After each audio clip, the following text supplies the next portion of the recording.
Well, hey, everybody, and happy post-debate to all of you who are celebrating tonight. Celebrate. Another day of living. Listen, can we just start with I need to start with 4 sentences. Yes. Okay. Run, spot, run. That wasn't on my bingo card, but Pretty good line.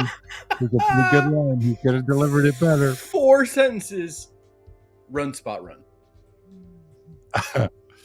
I'm gonna pull up my Facebook feed to remind myself what I was dream posting, because I got to tell you, I can't wipe the smirk off my face. And I just want to say, Kamala Harris, I think I love you, but what am I so afraid of? She was great. It was pitch perfect. I cannot wait to vote for Kamala Harris. Listen, we gathered together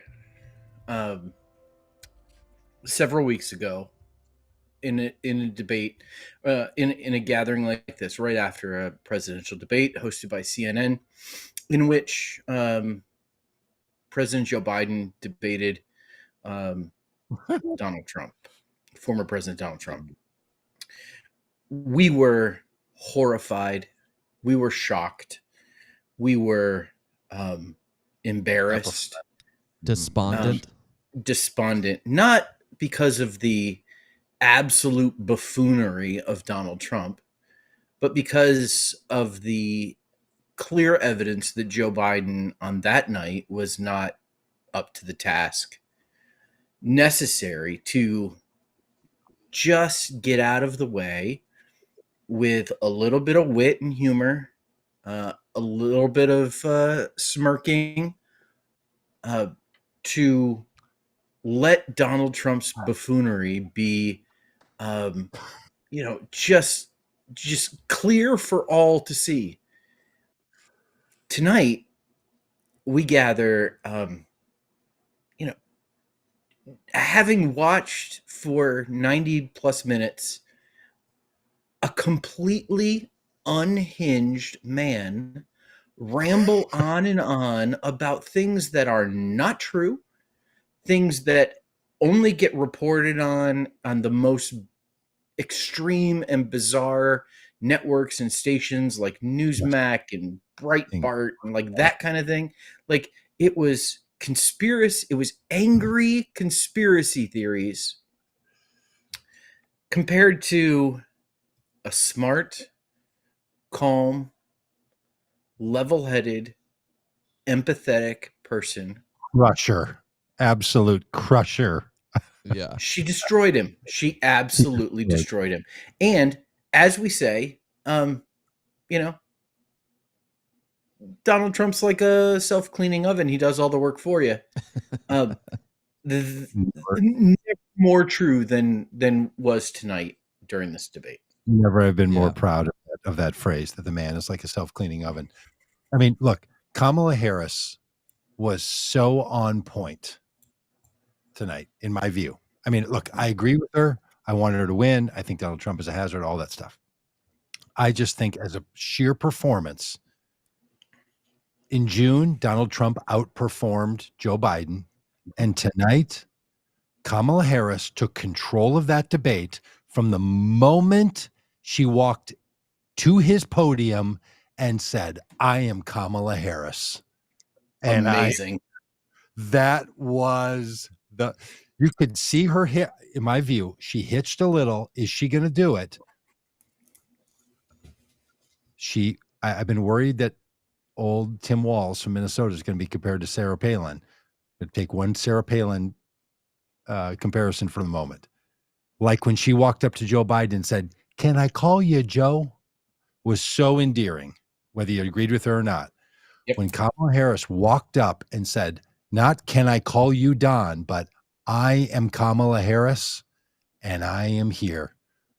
It's almost like in her spirit, she said, I am Kamala Harris for the people, which is the thing she said a bunch. They all said a bunch at the convention. It was a phrase they used. That I thought was like from the moment one, she was in his head.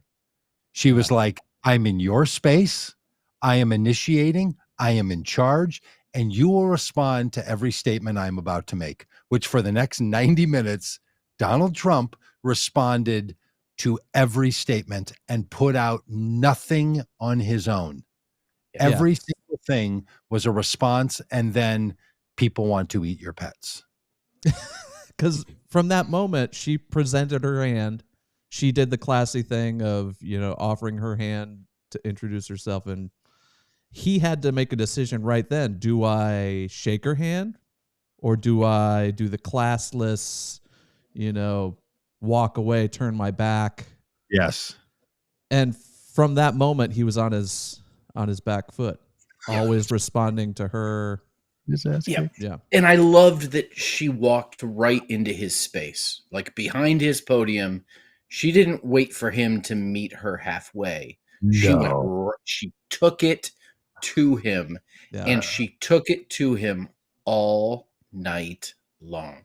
And there was a moment, there was the first couple questions, everyone's warming up, getting used to it. And then there was a moment when she noticeably got under his skin by commenting about crowd size and people leaving his rallies early. And you could just watch him brooding and get from that moment on, he was just unhinged. Yes, when she said to him, she didn't say to him. She looked in the camera and said, "I want to invite you to go to a MAGA rally." Yeah. Yes. Please go and watch people. And Rob, here's the thing, to quote Rob Ryerse, as I often do whenever possible. You have said, as I have said with you, or as I have experienced with you, you have said repeatedly, we've been to Trump rallies. They are boring. They're boring. People leave, and he rambles incessantly. They are not good experiences. When people are excited to go to Trump rallies, they are not excited when they leave Trump rallies because they're terrible. And for her to have known that, and for her team, God bless them all. And I will live on a bus from Thursday morning until election day on behalf of those people. Yeah. They got inside of his head by knowing what would get to him. Yeah. That his events are boring, people leave, and they don't want to be there anymore. Yep. I think you're right. Totally. And that just got in his head, and they're going to, when he, honest to goodness, I have a whole list of the order I want to go in, but I just have to get to this one because it's way late in the debate. Said they're eating people's dogs. The thing that the hardcore right has been saying, it's just a meme. People are just joking. No one takes this seriously. Again, Donald Trump, who doesn't know what a joke is, thinks immigrants in Springfield, Ohio, are capturing people's household pets to eat them. It is so insane. And I loved the real-time fact-checking of that. Comment, but he's like, actually, that's not happening. We specifically looked into that. Yeah. Hilarious. So highlight of the night, was it eat the dogs, or was the highlight of the night transgender operations on illegal aliens in prison, which was just amazing. Just a word salad of going through the list of dog whistles. I think the greatest line of the night was Donald Trump was fired by 81 million American people, and clearly he's having having trouble processing that, or some version of that. Yes, when he was a crusher line. And I'll tell you, Doc Nick DeSantis, glad you're here. Donald Trump was fired by 81 million people, and he and perhaps you are having a hard time getting over that. And I get it. I have lived with great heartbreak myself. He's a loser who lost, and he's going to lose again because the American people do not want a babbling old man who is screaming literally at the windmills and about give you cancer. fictional characters. Yes. that are And about eating people's pets. yes. He And what said came it as the former president of the United States in a presidential election. yes. And what came through so crystal clear was that Donald Trump hates America. Hates it. Donald hates it. Hates the country, hates how, we're handling things, hates, who we are as a people, hates our system of government. We're a failed nation. We're a failed nation. And Kamala Harris laid out a vision for the future of the country that was optimistic and joyful and clear about the challenges, but also that sense of, hey, let's get to it. Let's do it. Let's do it. And he tried at the very end, he tried to say, well, if these things are so important to you, like, why haven't you done them? And I wish he had had a chance to respond to that in his final statement. Because half of the stuff is stuff they have done. It's like, you yes. talk about adding jobs. Why didn't you add jobs? Well, they added more jobs than any point in history. Why didn't we improve the economy? Why is your stock portfolio not doing better? How come the American people aren't doing better? They are in every count. This is the thing that Republicans say repeatedly. And I don't know what world Republicans are living in that is so horrible. Yeah. Right. But America is pretty fucking great. That's just the truth of it. It's pretty great right now. And if you're going to spend your time telling the American people that their experience is horrible because it costs a lot to go to a restaurant, do you know who's happy that it costs a lot to go to a restaurant? Restaurateurs, people who work in restaurants. Like, if you've been running on a cheapo diet for all of this time while you've barely been paying restaurant workers and it's costing you more to go out because everyone has more money, and somehow Republicans want to say that an expanding economy is the problem. Yep. Honestly, I think what they should do is pull out their old DVDs of Rush Limbaugh and pop them in their DVD player, because they're clearly not purchasing any new technology because the economy is so bad. And watch Rush Limbaugh tell you about how a growing economy helps everybody. That's I mean, this is the thing. The MAGA people, the Trump people, they're not Republicans. I'm not saying being a Republican. Not conservatives. They're not conservatives. When every presidential or vice presidential candidate, save this one because I don't know if Dan Quayle is actually going to vote for Donald Trump, but when every living former president who's a Republican and former vice president who's a Republican, and by default, every former living president and every former living vice president, every former living candidate for the presidency and vice presidency will not vote for Donald Trump, you have to ask yourself, what team are you on? Yeah. There is not one who has sought the position of the presidency or the vice presidency, save Dan Quayle, who I'm not sure about, who would say, I will vote for Donald Trump. I mean, honestly, and then to watch the guy tonight just respond and say the most incoherent things. It was actually quite sad. I think at some point there may have been someone who wanted to step in and say, could this be elder abuse? Yeah. Yeah. There was a moment or two throughout the debate where I thought, oh, he might walk off. Yes. There were a couple of moments where I thought he might bail on this thing. Yes. And especially after the first commercial break, I really wondered if, is he even going to be there? Because he just had it. I mean, we've got a lot of food things that we're talking about. He had his lunch handed to him, and a lunch, by the way, which included, as if you're a listener to the podcast, I pointed out this morning, bacon. Bacon. Yep. Man's obsessed with bacon. I don't know why he does it. He talks about bacon. Bacon. You know what's crazy about that? And this is honest to God's truth. I'm not making this up, and I would make this up, but I'm just telling you I'm not. While the debate was going on, I was literally picking bacon out of my teeth. because I had bacon for dinner. So when he said, But how much did it cost? American people can't buy bacon Doesn't anymore, matter. You have enough my money to tongue pay went for out it. the left side of my tooth while I had freaking bacon out of it. I mean, this is what I mean. So truly, Kamala Harris was trying to talk about things that are true to the American experience. Like we had begged or desired or sort of wishfully, prayed to the political gods that she would do today. And she did it. And then Donald Trump did exactly what we thought, but even worse. Mm-hmm. He said all of the things repeatedly. America is terrible. America is a failed state, lies about immigration. And when he said, Viktor Orban thinks I'm great, I think that was the one pitch over the plate that she missed.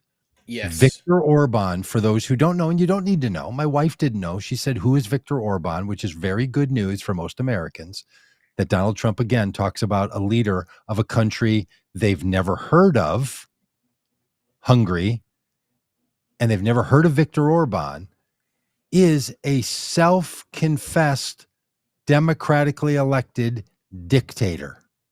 Mm-hmm. That's the guy he said, of course, they like me. Now, here's where I feel badly for Donald Trump, truthfully. He is in a world where he believes everyone in America wanted Roe versus Wade overturned because he only listens to those people. And he doesn't know that 70% of people in polls did not want Roe versus Wade overturned. He literally doesn't know. And he doesn't know that Viktor Orban is an outlier in the international community. And truly, it's his only political friend.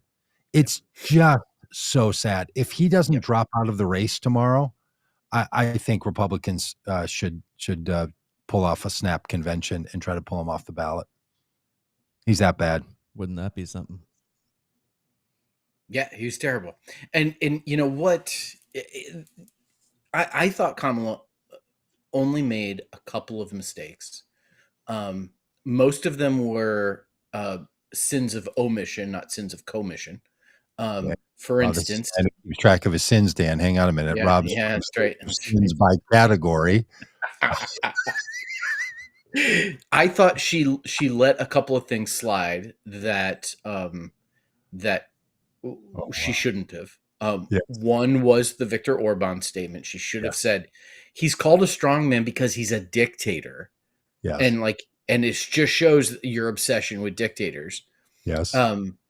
The other thing that she let slide, I was worried that she was going to let slide when he talked about, I got more votes than any Republican president ever has gotten. I got more votes than any sitting president ever got. And she eventually did come back with the great line of 81 million. Well, what she could have said was something like, yeah, you got 74 million votes. Joe Biden and I got 81 million, you still lost. The other one, that, I just thought she should have hit back on. Oh, now the whiskey's kicking in and I'm losing my train of thought. Well, while you think about that, let me say I'm going to omit her. Well, I will talk about the sin of commission that I thought when in the race question, I thought her initial answer was fantastic. He came back with just maybe he answered first and then she answered and then he interrupted and came back again, and then she wanted to come back again. And they were trying to tell her don't do it, and she went right into reciting like a State of the Union, her bullet point list of plans. I thought that was the only thing she did that I was like, ooh, she should have just let that sit, because I liked it. I thought he had done that multiple times, talked over a dead mic and they turned his mic on. I thought she's like, look, I'm going to keep talking here. I thought it was feisty and great. I don't know. I can see how somebody would be bothered by it, but I thought it was spunky. I thought what she should have said to the 74 million when he said, they told me 63 million votes would win. Donald, you have been misinformed by all of your advisors from the beginning. They were wrong. You lost by 11 million votes. They did not give you good advice. Yeah. You've hired bad people. You've fired good people. You've taken bad advice. America can't afford Donald Trump. Like this is just, I thought this thing was like, this will go down. Her turn of the head. And when she locked the arm like that, I thought was, I said to my wife, I said, look, the right wing is going to lose their minds about this. They're going to lose their minds about her smugness that they're going to try to call out as some kind of cattiness. And they're going to lose their minds about the moderators, who I thought did an exceptional job. Every time Donald Trump overtalked and kept going was when the female moderator was the one asking the question. Did you notice that? Always on her front. And she let him do it. She paused and then they turned the mics on. Somebody in the control room turned his mic on. And I feel like they shouldn't have. Everything he said when his mic was turned back on was also just wildly terrible for him. So good, let him talk. But I thought the moderators, if I was a right-wing MAGA supporter, I would have thought these moderators have it in for Donald Trump. Yes. And he tweeted or posted on Truth Social a few minutes ago. While it was happening? This was his post. I thought that was my best debate ever, especially since it was 3-on-1. Yeah. Look, he has got to come out of this saying to his people, his hypnotist thing, these are not the droids you are looking for. That was my best debate ever. These are now your talking points. Yeah, they're in the chat. Robert says Trump destroyed lying Kamala. Lying Kamala. Yeah. There you go. Yep. Robert, you could have written that probably at 7:59 because that's what you believe. There's no look. We sat here, Robert and others, 3 months ago, saying what Joe Biden just experienced was terrible because it was terrible. Yep. What Donald Trump experienced tonight was terrible for him. Yep. You can admit that. Now, it doesn't matter if you do, because honestly, Robert, your opinion doesn't really matter. But to the undecided peoples of America, it is nearly impossible for me to imagine. And I can imagine some wild things. But to get back to Kamala's performance before it was possible, that anybody's gonna suggest to Donald is gonna suggest. I didn't think I was in for Donald Trump, but after I heard him talk tonight, right, I can't imagine. Is there anyone? Now, what he didn't do was he wasn't particularly rude to her as a. He didn't call her nasty. He kind of said just the generic stuff he said about just fill in the blank. Hillary Clinton, worst thing in the world. Barack Obama, worst president in the world. Joe Biden, worst. Like he just stayed in that form. He didn't get particularly. He was more specifically rude to Joe Biden, and then claimed that Kamala Harris hates Joe Biden. Yes, what was that about? Joe Biden hates Kamala Harris. I didn't fully understand who hated who or why. But who here? Yeah, and like she's like, no, he doesn't hate me.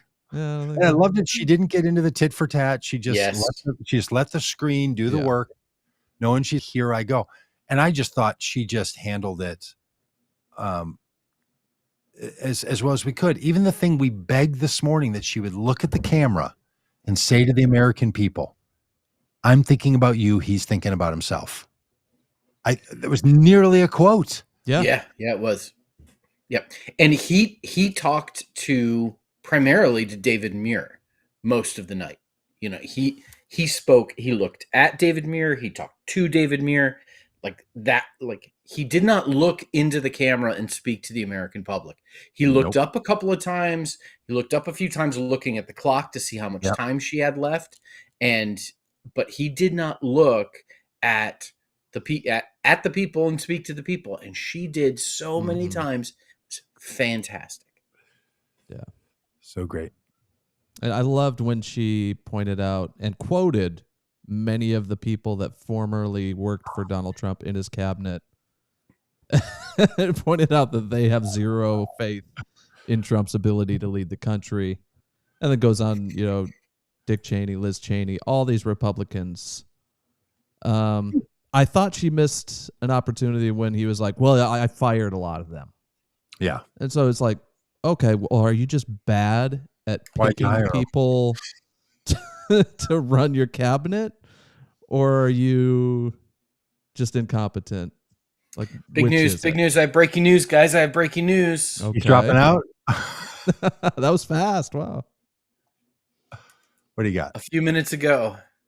Yeah. On Instagram. Oh boy. Taylor Swift endorsed Kamala Harris. Let's go. Let's get over. She signed it. And Taylor Swift, jumper, childless cat lady. Yes. And wagon jumper. Anyone could endorse her after the debate, Taylor. She just said, like many of you, I watched the debate tonight. If you haven't already, now's a great time to do your research on the issues at hand and stances these candidates take on topics that matter the most to you as a voter. I make sure to watch and read everything I can about their proposed policies and plans for this country. I don't believe her. Nobody votes based on policies. I don't believe Recently, her. I was made aware that AI of me falsely endorsing Donald Trump's presidential run was posted on his site. It really conjured up my fears around AI and the dangers of spreading misinformation. It brought me to the conclusion that I need to be very transparent about the actual plans for this election as a voter. The simplest way to combat misinformation with the truth. I will be casting my vote for Kamala Harris and Tim Walz in the 2024 presidential election. She goes on to talk about why. And she says, I've done my research. I've made my choice. Taylor Swift, childless cat lady. And I do believe it. I think I did my own research. Have you watched that Miss Americana documentary about her? Yeah, she's great. I have. I'm a big. She was all in for Joe Biden, so like she didn't do her research to do this. But anyway, I love Taylor Swift. Hey, Donald Trump said tonight. She, referring to Kamala Harris, wants transgender operations on illegal aliens in prison. That's a mouthful. It's the best. Okay. They were all roaming the streets. Deported. They're deported. I thought they were roaming the streets, eating our stray cats. They're deported. Hey, did you guys, did I text you guys? I was texting a lot of people during this. I can't remember if it was you. When I said, she's a gun owner, I'm not sure I can vote for her. Seriously. Yeah, that was a big revelation from the evening. Did not know she was a gun owner. No. Yeah. I mean, this morning it was, is she a golfer? I wasn't going as far as gun owner. Yeah. What's she sporting? Sport? Edward asked this great question. I may have missed it, but have you already talked about Donald J. Trump appropriating Harris's "I'm speaking"? We haven't talked about it, but I noticed it, and and he tried, and that goes for folks who might not know. That was a line from the debate in 2020 when Kamala Harris was debating Mike Pence, and he interrupted her, and she replied with, "I'm speaking," and really put him in his place. He said that once to her, and then he kind of like smugly smiled, like he thought he had really gotten something there. And then later he told her he just said quiet, which was a little bit like, a little bit aggressive. I can understand her frustration, wanting to talk, wanting to, speak back to the nonsense he was spewing. The best thing she could do, though, is just be quiet and let him spew it. Her line, when he said, "I'm speaking," did you hear what she said? Could you pick it up, or are you watching it on your iPad? She said, "It's a great line, isn't it?" Everyone else may not have heard it, but he heard it, and she's like, "That's awesome. You used my line." Yeah, it's a good line. That's when she is. There's a quickness to her, and a sparky, and a spunky, and a sassy thing that I love. And I thought she was really on par with that thing tonight. Yeah, and his whole approach tonight was like, it was the "I'm rubber, you're glue. Whatever you say bounces off of me and sticks to you" kind of thing. You're the one that hates democracy, not me. Yes. It's the same. It's the way he's responded to the whole weird thing. I'm not weird. They're weird. You're weird. I don't hate democracy. They hate democracy. That's her. And like over and over and over again, it was like he didn't have any. And this is like the way his whole campaign has been. doesn't have any original ideas. He doesn't have anything original, anything new to say. It's all the same. The only original thing that he's had throughout this whole campaign is the idea of no taxes on tips, and then she stole that from him too. Like she took that away from him. Yeah. I did love when they asked, like, what is your specific plan to replace Obamacare, the Affordable Care Act? And he said, I've got some ideas. I have a concept of a plan. I have a concept of a plan. Of a plan. She was like, that's cute. You got yourself a concept. And then when Muir said earlier, you've said for 3 years you didn't lose the election. And then earlier you said that you lost by a whisker. And then this is by David Muir. And then you lost by a little bit. Bad. And then you didn't really get a little bit. And Trump said, did I say that? And then said, it was sarcasm. And then when Muir said, I listened to the quotes, I didn't pick up the sarcasm. I mean, this is what I mean for the hard right. They are just going to be out of their minds. This was the first time I felt like the moderators did something to fact check in real time. There's no state in the country where you can abort healthy children in the 9th month. Oh. You cannot execute children after they're born. You cannot do that. Like, just saying that flat out. Now, I know that people watching this and other people are like, yes, you can. They said they could. Like, I know they're just going to rubber and glue this thing. But that was at least motivating for people to be like, well, that can't be true, can it? And the number of people truly, and I have a lot of friends who are still this way, really still in a place of like, I don't know if I trust Kamala Harris. I don't know how this can go. Who still think that Donald Trump won't say things that are blatantly wrong. Mm-hmm. Like they think he's politicianing everything. They don't know that he says things like, they say, put the baby on the table and we'll decide what to do with them later, is an absolute full lie. They're like, right. He wouldn't say it if there wasn't some truth. I'm like, no, this is the difference with Donald Trump. And honestly, there are so many people for whom this is going to be their struggle. They don't know that Donald Trump says things that he has simply heard. Like when he said, there's news reports saying that immigrants are eating people's dogs. Well, there's not. He just heard that there were news reports that people in Ohio who are immigrants are eating people's pets. It's not true. He's saying things that are like in the fever swamp of the hard right with no connection to reality. And people think he couldn't say it if there wasn't some truth. Right. Because most people can't comprehend a person that would just blatantly lie to everyone's faces when you can easily fact check it. Yes. There's no one eating dogs. You can go to the town and look around. No. We can't say that. Because we do not know what Robert F. Kennedy Jr. is doing in Springfield, Ohio. If RFK was there, maybe the dogs aren't safe. Well, it seems to be something that RFK Jr. would want to be joining the hordes of immigrants coming across the border then, because that's right up his alley. I think he picked the wrong team. How long do you think it's going to take before Robert says, Hey, Kamala, I'm really, really sorry I stood up there on the stage. I just wondered if maybe there'd be some kind of a job I could have because I'm out of friends now. Is he coming back in the next week? Is it going to take 10 days? When's that pathetic, third party like candidate going to come pumping himself around? All right. I mean, I'm gloating. I feel great. I feel a pep in the step. I just think Kamala Harris is the right person for the job. Yep. I mean, here's the other thing. There was one person on that stage tonight who seemed presidential, and it was Kamala Harris to me. Now, I'm biased. I already own. I thought you were going to say David Muir. It looks like he's from Central Casting. About my goodness. Is he? Oh, seriously? Is he just like, okay, we need a Ken doll to read the news to us. Let's. You know what I want to know? I want to know. Hey, David Muir, what's the funniest thing you've ever said? Because I don't think it's very funny. No sense of humor on that guy? No sense of humor on that I'm guy. just saying, I He might apparently share you understands guys. sarcasm when he hears And it I'm- or doesn't. This is true.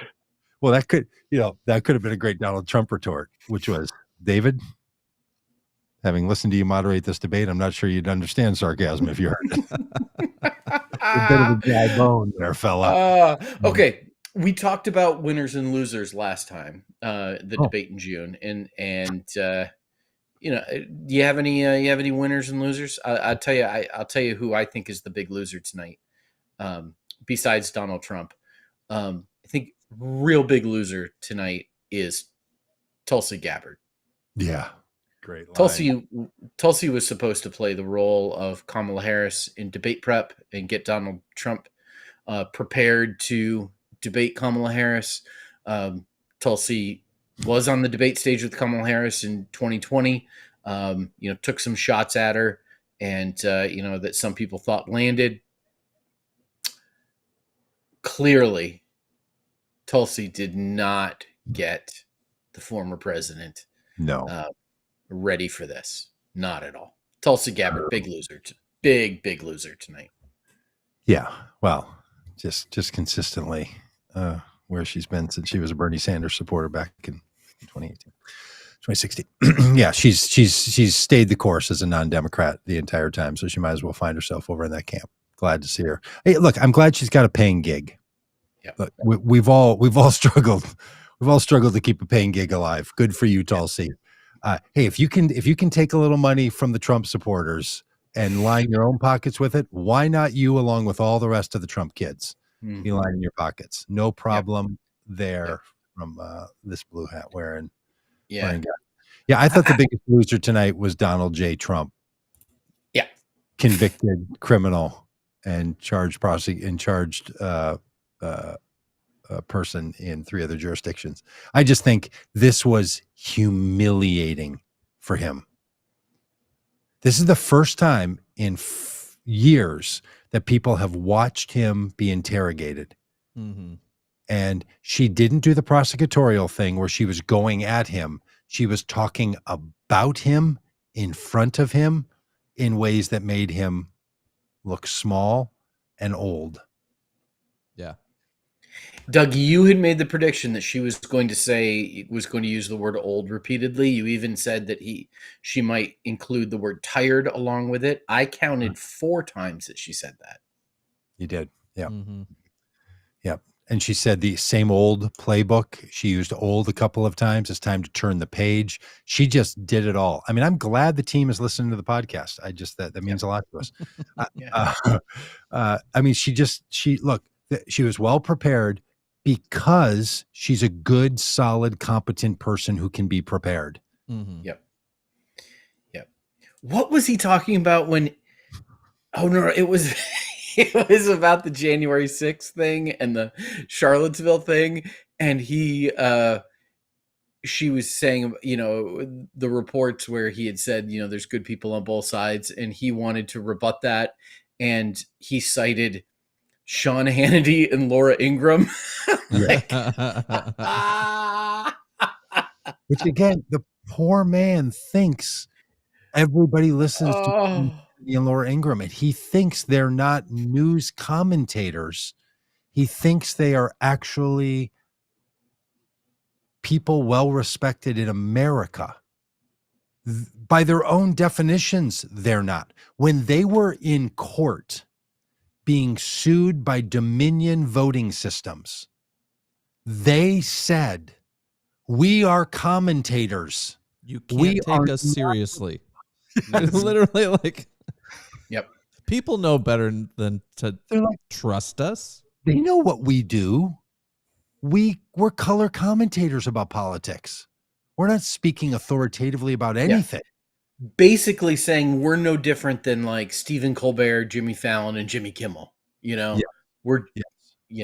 like, well, I thought they were going to say Robb, Ryerse, Daniel Deitrich, and Doug Pagitt after a debate, but whatever group of people who have no official capacity about anything and are pretty much just comedic relief in the commentary genre.